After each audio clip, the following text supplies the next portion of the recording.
Riset Indeks Kualitas Program Siaran Televisi periode kedua tahun 2021 oleh Komisi Penyiaran Indonesia menyatakan, 3 program televisi dengan indeks terendah yaitu Variety Show 2,92, Infotainment 2,62, dan Sinetron 2,59.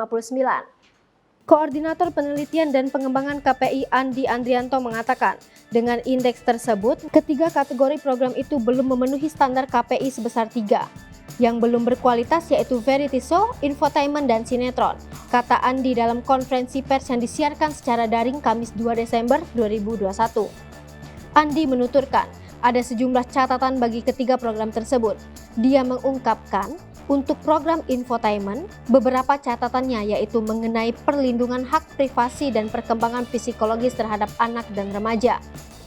Kemudian, untuk program Sinetron, banyak mengandung kata-kata kasar dan serta mempertontonkan hal-hal yang melanggar norma kesopanan.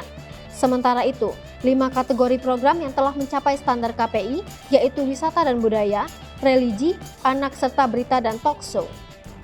Secara keseluruhan, hasil riset indeks kualitas program siaran televisi pada periode kedua tahun 2021 ini yaitu berada di angka 3,13. Menurut Andi, indeks kualitas ini naik dari periode pertama sebesar 3,09. Dalam riset ini, KPI bekerja sama dengan 12 perguruan tinggi. Ke-12 perguruan tinggi tersebut antara lain Universitas Sumatera Utara, Universitas Padjadjaran, Universitas Diponegoro, dan Universitas Pembangunan Nasional Veteran Jakarta. Riset dilakukan dalam rangka pelaksanaan tugas KPI mengawasi program televisi agar makin baik dan berkualitas.